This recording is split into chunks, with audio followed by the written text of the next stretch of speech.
ನಮ್ಮಲ್ಲಿ ಬಹಳ ಅವಶ್ಯವಾಗಿ ಬೇಕು. ಅದಕ್ಕೆ ಇಲ್ಲಿ ಏನ್ ಹೇಳ್ತಾರೆ ಅಂದ್ರೆ ಮಗು ಹೋಯ್ತು, ಎಲ್ಲಿಗೆ ಹೋಯ್ತು? ತಾಯಿ ಬಲ್ ಹೋಯ್ತು. ತಾಯಿ ಅಂತಃಕರಣದಿಂದ ಅಪ್ಪಿಕೊಂಡು ಅಷ್ಟೇ ಅಲ್ಲ, ಮತ್ತಾಕಿ ಸ್ನಾನ ಮಾಡಿಸ್ತಾ ಹಾಡ್ತಾ ಸ್ನಾನ ಮಾಡಿಸ್ತಾ ಆಡಿಬಾ ನನ್ನ ಕಂದ ಅಂಗಾಲ ತೊಳೆದೇನು ತೆಂಗಿನಕಾಯಿ ತಿಳನೀರ ತಕ್ಕೊಂಡು ಬಂಗಾರದಂಥ ಪಾದ ತೊಳೆದೇನು. ನೋಡು, ನಮಗೆ ಈ ನೀರೇ ಸಿಗೋದು ಕಷ್ಟ. ತೆಂಗಿನಕಾಯಿ ನೀರಿನಿಂದ ನಿನ್ನ ಪಾದ ತೊಳೆದ ಪಾದ ಎಂಥದ್ದಂತ ಬಂಗಾರದ ಬಂಗಾರ. ಆ ತಾಯಿದರಿಗೆ ಹಂಗೆ. ಇನ್ನೊಂದು ಮಗು ಹೋಯ್ತು, ಒಂದು ಮನೆಗೆ ಹೋಗಿದ್ದ, ತೆಳಗದ ಗಟ್ಟಿ ಇದ್ದ. ఎవరని భీమునే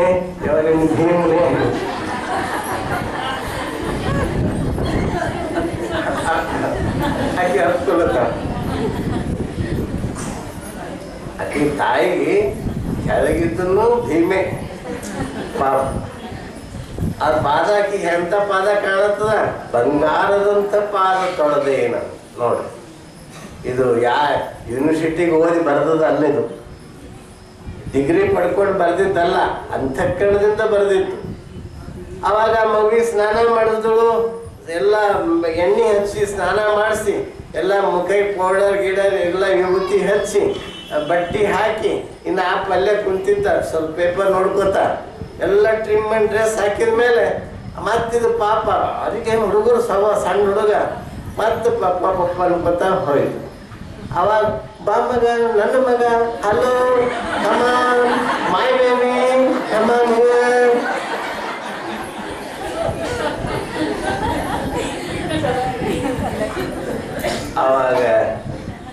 ಅವಾಗ ಎತ್ಕೊಂಬದು ಕುಂತಿ ಕೂಡ್ಸೋದು. ಹಂಗ ಇದು ಯಾಕೆ ಹೇಳಿದೀನಿ ಈ ಮಾತನಂದ್ರ, ನಾವು ನೇರವಾಗಿ ಪರಮಾತ್ಮನ ಹತ್ತಿರ ಹೋದಾಗ ಅಲ್ಲಿ ಪ್ರವೇಶ ಇರಂಗಿಲ್ಲ. ಪರಮಾತ್ಮ ನಡಿ ಅಂತ. ಅವಾಗ ಗುರು ಅನ್ನುವಂತ ತಾಯಿ ಏನ್ ಮಾಡ್ತಾಳ? ಸದ್ಭಕ್ತಿ ಅನ್ನುವಂತ ನೀರಿನಿಂದ ಸ್ನಾನ ಮಾಡಿಸಿ, ಜ್ಞಾನ ಅನ್ನುವಂಥ ಬಟ್ಟೆಯನ್ನು ಉಡಿಸಿ, ಸದ್ಗುಣ ಸದಾಚಾರ ಅನ್ನುವಂಥದ್ದು ಕಲಿಸಿ, ಅವಾಗ ಬಿಟ್ಟಾಗ ಪರಮಾತ್ಮ ತನಗೆ ಬೇಕೆಂದು ಎತ್ತಿಕೊಂಡ. ಅವಾಗ ತನಗೆ ಬೇಕಂತ ಪರಮಾತ್ಮ ಎತ್ತಿಕೊಳ್ಳುತ್ತಾನೆ. ಭಕ್ತಿ ಎಂಬ ಪೃಥ್ವಿಯ ಮೇಲೆ ಗುರುವೆಂಬ ಬೀಜವಂಕುರಿಸಿ, ಲಿಂಗವೆಂಬ ಎಲೆಯಾಯಿತ್ತು, ವಿಚಾರವೆಂಬ ಹೂವಾಯಿತ್ತು, ಆಚಾರವೆಂಬ ಕಾಯಾಯಿತ್ತು, ನಿಷ್ಪತ್ತಿ ಎಂಬ ಹಣ್ಣಾಯಿತ್ತು. ನಿಷ್ಪತ್ತಿ ಎಂಬ ಹಣ್ಣು ತೊಟ್ಟು ಬಿಟ್ಟು ಕಳಚಿ ಬೀಳುವಲ್ಲಿ ಕೂಡಲ ಸಂಗಮದೇವ ತನಗೆ ಬೇಕೆಂದು ಎತ್ತಿಕೊಂಡ. ಅದಕ್ಕೆ ಅಂತ ಗುರು ಅನ್ನುವಂಥ ತಾಯಿ ನಮಗೆ ಬೇಕು. ಆ ದೃಷ್ಟಿಯಿಂದ ಇಲ್ಲಿ ಗುರುವಿನ ಬಗ್ಗೆ ಇಲ್ಲಿ ಶರಣರು ಕೆಲವು ನುಡಿಗಳಲ್ಲಿ ಹೇಳ್ತಾ ಹೋಗ್ತಾರೆ. ಅವ್ರು ಹೇಳ್ತಾರೆ ಏನಂತ? ಹರವಿಂದ ಅಧಿಕ ಸದ್ಗುರು ಎಂಬುದನ್ನು ಕೇಳಿ ಗುರುವೇ ನಾ ನಿಮ್ಮ ಚರಣವನ್ನು ತಿಸುವೆನು, ಕರುಣದಿಂದೆನಗೆ ಕೃಪೆಯಾಗುವಂತು. ಅವಾಗ ಹರನಿಂದ ಅಧಿಕ ದೇವ್ರು ನಮಗೆ ಗೊತ್ತಿಲ್ಲ. ದೇವ್ರಿಗಿಂತ ದೊಡ್ಡವ್ರು ಯಾರು? ಗುರುಗಳು. ಅದಕ್ಕೆ ಗುರುವಿಗೆ ನಾನು ಮೊದಲು ಮೊರೆ ಹೋಗ್ತೀನಪ್ಪ, ಗುರುವಿಗೆ ನಾನು ಮೊದಲು ಶರಣಾಗತಾಗ್ತೀನಿ. ಗುರುವಿಗೆ, ಯಾಕೆಂದ್ರೆ ಗುರು ಅಂತಃಕರಣ ಉಳ್ಳಂತವ. ಗುರುವಿಗೆ ನೀವು ಹೊರಗಿನ ಮನಿ ಮಾರು ಬೆಳ್ಳಿ ಬಂಗಾರ ಕಾಣೋದಿಲ್ಲ, ನಿಮ್ಮ ಒಳಗಿನ ಅಂತರಂಗದ ಸಂಪತ್ತು ಕಾಣ್ತದ. ನಾ ಮೊನ್ನೆ ಹೇಳಿದೆ, ಎಕ್ಸರ ಇಳಿಸ್ರೆ ಮ್ಯಾಲೆ ನಿಮ್ಮ ಬಟ್ಟಿ ಆಭರಣ ಇಳಿಯಂಗಿಲ್ಲ, ಏನು ಹಿಡಿತದ? ಒಳಗಿಂದ ಹಿಡಿತದ. ಹಾಗೆ ಗುರುವಿಗೆ ಕಾಣೋದು ಯಾವುದು ಅಂದ್ರೆ ಅಂತರಂಗದ ಶ್ರೀಮಂತಿಕೆ ಅಲ್ಲ, ಬಹಿರಂಗದ ಶ್ರೀಮಂತಿಕೆ ಅಲ್ಲ, ಅಂತರಂಗದ ಸಂಪತ್ತು, ಅಂತರಂಗದ ಭಕ್ತಿ ಆ ಗುರುವಿಗೆ ಕಾಣ್ತದೆ. ಆ ದೃಷ್ಟಿಯಿಂದ ಇಲ್ಲಿ ಅವ್ರು ಹೇಳ್ತಾರೆ. ಮತ್ತೆ ಮುಂದಿನ ನುಡಿಯಲ್ಲಿ ಹೇಳ್ತಾರೆ. ಹೆಂಗೇನು ಹೇಳ್ತಾರೆ? ಒಂದು ಗಂಟೆ ಅದ. ಅವಾಗ ಗಂಟೆಯನ್ನು ಪಿಡಿದೋರುವ ಟೆಂಟೆಣಿಸಲು ನಾದ ಮುಂಟೆಲ್ಲ ದುಡಿದು ತಾನಾಗಿಯೇ ನುಡಿಯುವುದು ದುಂಟೆ ಶ್ರೀ ಗುರುವೇ ಕೃಪೆಯಾಗ. ಒಂದು ಗಂಟೆ ಇರ್ತದೆ, ನಿಮ್ಗೆಲ್ಲ ಗೊತ್ತು. ಗುಡಿಗೆ ಹೋಗ್ತೀರಿ, ಒಂದು ಗಂಟೆ ಹಿಂಗೆ ಬಾರಿಸ್ತೀರಿ, ಅದೇನು ಆವಾಜ್ ಕೊಡ್ತದ? ಕಣ್ಣಂತ ಆವಾಜ್ ಕೊಡ್ತದ.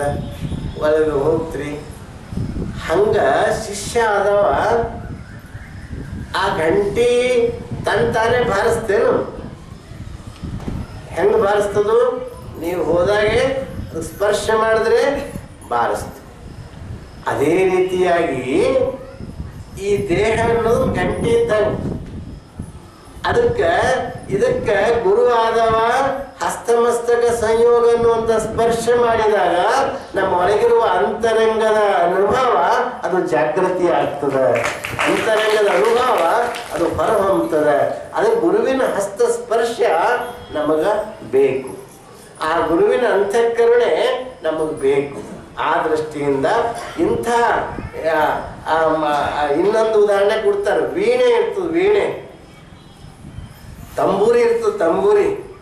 ಆ ವೀಣೆ ಚಂದಾಗಿ ಎಲ್ಲ ತಂತಿ ಎಲ್ಲ ಇರ್ತದೆ. ಆದ್ರೆ ಅದಕ್ಕೆ ತಂತಾನೆ ಬಾರಿಸ್ತದೆ ಅನ್ನೋದು ಇಲ್ಲ. ಅದು ಹಿಂಗೆ ಮೇಲೆ ಹಿಂಗೆ ಒಂದು ಸ್ವಲ್ಪ ಕೈ ಎಳೆದ್ರೆ ಅದರ ಒಳಗಿನ ನಾದ ಹೊರಗೆ ಬರ್ತದೆ. ಹಾಗೆ ನಾವು ವೀಣೆ ಇದ್ದಂಗೆ ಆ ವೀಣೆ ಇದ್ದಾಗ ನಾವು ಆ ತಂತಾನೆ ನಾವು ಬಾರಿಸ್ಲಿಕ್ಕೆ ಸಾಧ್ಯ ಇಲ್ಲ. ಆಗ ಗುರುವಿನ ಕರುಣೆ ಎನ್ನುವಂಥ, ಗುರುವಿನ ಅಂತಃಕರಣ ಎನ್ನುವಂಥ ಹಸ್ತ ನಮ್ಮ ಮೇಲೆ ಸ್ವಲ್ಪ ಹಾಯ್ದ್ರೆ, ಅವ್ರ ದೃಷ್ಟಿ ನಮ್ಮ ಮೇಲೆ ಸ್ವಲ್ಪ ಬಿತ್ತು ಅಂದ್ರೆ ಇದು ಒಳಗಿನ ಅಂತರಂಗದ ಆತ್ಮದ ವೀಣೆ ಅಲ್ಲಿ ನುಡಿಲಿಕ್ಕೆ ಪ್ರಾರಂಭ ಆಗ್ತದೆ. ಅದಕ್ಕೆ ಬಸವಣ್ಣವ್ರು ಹೇಳ್ತಾರೆ, ಕಲ್ಲೊಳಗೆ ಹಣ್ಣುಂಟು, ಹಾಲೊಳಗೆ ತುಪ್ಪುಂಟು, ಅಂತರ್ಯಾಮಿಯಲ್ಲಿ ಶಿವನಿಹನು, ಇದೇನು ಕಾರಣ ಕತ್ತಲೆ ಕಾಣಬಾರದು, ತೋರಬಲ್ಲ ಗುರು ಸುಳಿಯನಾಗಿ. ಅವಾಗ ಏನು ಹೇಳ್ತಾರೆ? ಕಲ್ಲೊಳಗೆ ಹಣ್ಣುಂಟು. ಹಣ್ಣು ಎಲ್ಲಿರ್ತದೆ? ಬಂಗಾರ ಕಲ್ಲಾಗಿರ್ತದೆ. ಅದನ್ನ ಪ್ರಯತ್ನ ಮಾಡಿ ಕೆದರಿ ಸೋಸಿ ಏನೋ ಮಾಡಿ ಬಂಗಾರ ಹೊರಗೆ ತೆಗಿತಾರೆ. ಅದೇ ರೀತಿಯಾಗಿ ತುಪ್ಪ ಎಲ್ಲಿರ್ತದೆ? ಹಾಲಾಗಿರ್ತದೆ. ಹೌದಲ್ಲ? ಹಾಲಾಗಿರ್ತದೆ. ತುಪ್ಪ ಹಾಲು ಮಥನ ಮಾಡಿದ್ರೆ ಹಾಲು ಹೆಪ್ಪಾಕಿ ಮೊಸರು ಮಾಡಿ ಮಜ್ಜಿಗೆ ಮಾಡಿ ಬೆಣ್ಣೆ ತೆಗೆದು ಕಡಿದ್ರೆ ಅವಾಗ ತುಪ್ಪ ಹೊರಗೆ ಬರ್ತದೆ. ಈಗ ಯಾರು ಮಾಡ್ತಾ ಇಲ್ಲ, ಎಲ್ಲ ರೆಡಿಮೇಡ್. ಮೊನ್ನೆ ಬೆಂಗಳೂರಿಗೆ ಒಂದು ಪೂಜೆಗೆ ಹೋಗಿದ್ದು ಒಬ್ಬರ ಮನೆಗೆ. ಆ ಹುಡುಗರಿಗೆ ಕೇಳ್ದ, ತುಪ್ಪ ಎಲ್ಲಿರ್ತಮ್ಮ? ನಮ್ಮ ಡಬ್ಬಿಯಾಗಿರ್ತದೆ ಅಂತ ಹೇಳಿದ್ರು. ಪಾಪ ಅವ್ರು ಮುಂಜಾನೆ ಡಬ್ಬಿನೇ ನೋಡ್ಯಾರ. ಅವ್ರಿಗೇನು ಮಜ್ಜಿಗೆ ಮಾಡೋದಕ್ಕೆ ನೋಡಿಲ್ಲ, ಬೆಣ್ಣೆ ತೆಗೆದು ನೋಡಿಲ್ಲ.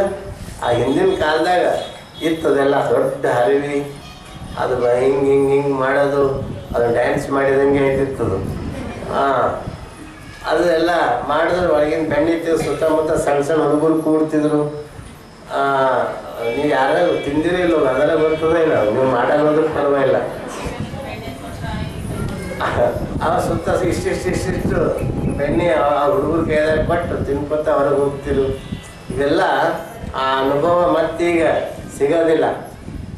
ಈ ರೀತಿಯಾಗಿ ಅಲ್ಲಿ ಗುರುವಿನ ಕರುಣೆ ನಮ್ಮಲ್ಲಿ ಅದಕ್ಕೆ ಇಲ್ಲಿ ಹೇಳ್ತಾರೆ, ಹಾಲೊಳಗೆ ತುಪ್ಪುಂಟು, ಅಂತರ್ಯಾಮಿಯಲ್ಲಿ ಶಿವನಿಹನು. ಅಂತರ್ಯಾಮಿಯಲ್ಲಿ ಶಿವ ಅದನ, ಅಂತರಂಗದೊಳಗೆ ಶಿವ ಅದನ. ಆದ್ರೆ ಆ ಶಿವ ನಮ್ಗೆ ಕಣ್ಣಿಗೆ ಕಾಣ್ತಾ ಇಲ್ಲ. ಅಂತರಂಗದಲ್ಲಿ ಶಿವನಿಹನು, ಇದೇನು ಕಾರಣ ಕತ್ತಲೆ ಕಾಣಬಾರದು? ಕತ್ತಲದ ಯಾಕಪ್ಪ ಕಾಣಿಸ್ತಾ ಇಲ್ಲ? ತೋರಬಲ್ಲ ಗುರು ಸುಳಿಯನಾಗಿ. ತೋರಿಸುವಂತ ಗುರು ಅಲ್ಲಿ ಸುಳಿದಿಲ್ಲ. ಆ ಗುರು ಬಂದಲ್ಲಿ ಸುಳಿದನಂದ್ರೆ ಒಳಗಿರುವ ಶಿವ ನಮಗ್ ಕಾಣಿಸ್ತಾನೆ. ಒಳಗಿರುವ ಶಿವ ಸ್ವರೂಪ ನಮಗ್ ಕಾಣಿಸ್ತದೆ.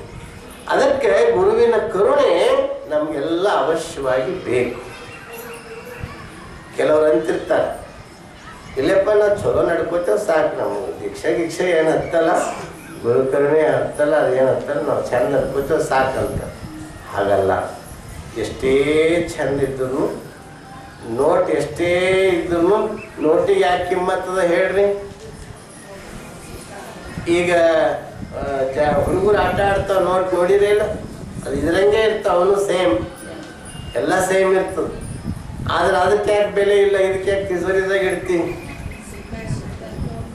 ಗೌರ್ಮೆಂಟ್ ಬ್ಯಾನ್ ಮಾಡಿದ ಕೂಡಲೇ ಎಲ್ಲರೂ ಬೆಂಕಿಯಾಗಿ ಹಾಕಿ ಸುಟ್ಟು, ಏನೇನೋ ಆಯ್ತು, ಏನೇನೋ ಆಯ್ತು.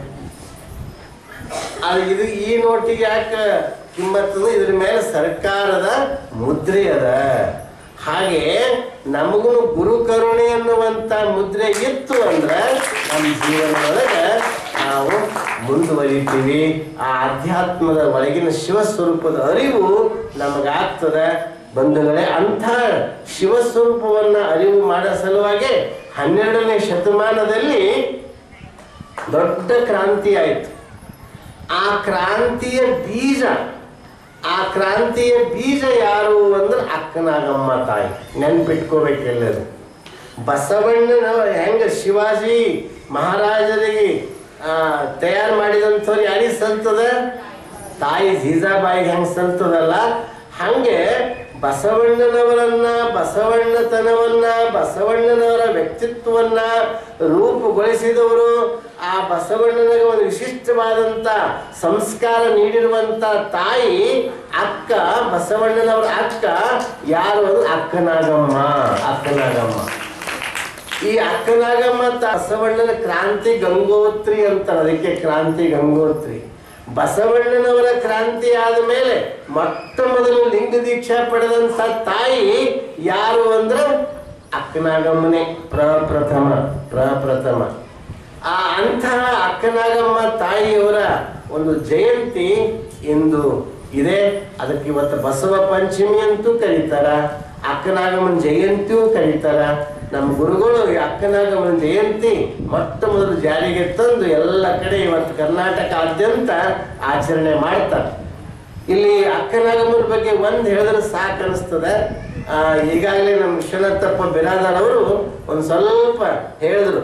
ಅದು ಒಂದು ನಾವು ಮೆಲುಕು ಹಾಕಿದೇವಲ್ಲ ವಚನ, ನಮ್ಮ ಜೀವನ ಭಾಳ ಸುಂದರ ಆಗ್ತದೆ, ಭಾಳ ಚಂದ ಆಗ್ತದೆ, ಭಾಳ ಒಳ್ಳೆಯದಾಗ್ತದೆ.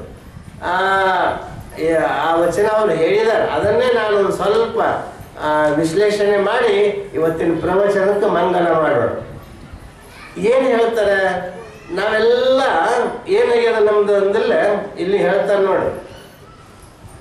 ಮನದೊಡೆಯ ಮಹಾದೇವ ಮನವ ನೋಡಿ ಏನೆಂದು ಮನುಜರ ಕೈಯಿಂದ ಒಂದೊಂದು ನುಡಿಸುವನು. ಇದಕ್ಕೆ ಕಳವಳಸದಿರು ಮನವೇ, ಕಾತರಸದಿರು ತನುವೆ, ನಿಜವ ಮರೆಯದಿರು ಕಂಡ, ನಿಶ್ಚಿಂತನಾಗಿರು ಮನವೇ. ಬಸವಣ್ಣ ಪ್ರಿಯ ಚನ್ನ ಸಂಗಯ್ಯನು ಬೆಟ್ಟದಿನಿತ ಅಪರಾಧವನು ಒಂದು ಬೊಟ್ಟಿನಲ್ಲಿ ತೊಡಿವನು. ಇಲ್ಲಿ ಸ್ವಲ್ಪ ಲಕ್ಷ್ಯವಿಟ್ಟು ಕೇಳಿ. ಮನದೊಡೆಯ ಮಹಾದೇವ ಮನವ ನೋಡಿ ಹೆನೆಂದು ಮನುಜರ ಕೈಯಿಂದ ಒಂದೊಂದು ನುಡಿಸುವನು. ದೇವರಿಗೆ ಯಾವುದೇ ಒಂದು ನಿಮ್ಮ ಭಕ್ತಿ ಪಸಂದ್ ಬಿತ್ತಂದ್ರೆ, ಮೆಚ್ಚುಗೆ ಐತಂದ್ರೆ ಸ್ವಲ್ಪ ಹೊರಗೆ ಹಚ್ತಾರೆ. ನಾವು ಹೊರಗೆ ಹಚ್ಚಂದ್ರೆ ಏನಾರ ತಗೋತೇವೇನು? ಈಗ ಅಂಗಡಿಗೆ ಸೋಮನಾಥಪ್ಪರ ಅಂಗಡಿ ಬಂಗಾರ ಖರೀದಿಗೆ ಹೋಗ್ತೀವಿ, ಊರಿಗೆ ಖರೀದಿ ಹೋಗಿ ಚಲೋ ಅದ ಇಲ್ಲ ಅಂತ ತಿಳ್ಕೊಂಡು ಥೋಡೆ ತಿಕ್ಕಿ ನೋಡ್ತೀರಿ ಇಲ್ಲ? ಅವ್ರು ಒಂದು ತಟ್ಟೆ ತುಂಬ ತಂದಿಡ್ತಾರೆ, ಉಂಗುರು ತಟ್ಟೆ ತುಂಬ ತಂದಿಡ್ತಾರೆ, 100 ಇರ್ತಾವೆ. 100 ತಿಕ್ತೀರಿ ನೀವು? ಇಲ್ಲ. ಯಾವುದೋ ಒಂದ್ರ ಮೇಲೆ ನಿಮ್ಮ ಕಣ್ಣು ಬೀಳುತ್ತದ, ಯಾವುದ್ರ ಮೇಲೆ ನಿಮ್ಮ ಕಣ್ಣು ಬೀಳುತ್ತದಲ್ಲ ಅದಕ್ಕೆ ಸ್ವಲ್ಪ ತಿಕ್ತೀರಿ. ಆ ತಿಕ್ಕಿ ಚಲೋ ಇತ್ತು ಅಂದ್ರೆ ಅದನ್ನು ಇಟ್ಕೊಂಡು ತಗೊಂಡು ಬರ್ತೀವಿ. ಹಂಗ ಪರಮಾತ್ಮ ಅನ್ನೋ ಪರಮಾತ್ಮ ನಾವೆಲ್ಲ ಒಂದು ಉಂಗುರು ಇದ್ದಂಗೆ ತಿಳಿತಿಲ್ಲ. ಅವನಿಗೆ ಯಾರ ಮೇಲೆ ಕಣ್ಣು ಬೀಳುತ್ತದ ಸ್ವಲ್ಪ ನಾವು ಭಕ್ತಿ ಮಾಡ್ತಿರ್ತೀವಿ. ಇದೊಂದು ಇಂಟರ್ವ್ಯೂ ಈ ದೇಶಪಾಂಡೆ ಅವ್ರ ಸಂಸ್ಥೆ ನಡೆಸ್ತಾರೆ. ನೀವು ಇಂಟರ್ವ್ಯೂ ತಗೋತೀರಿ ಇಲ್ಲ?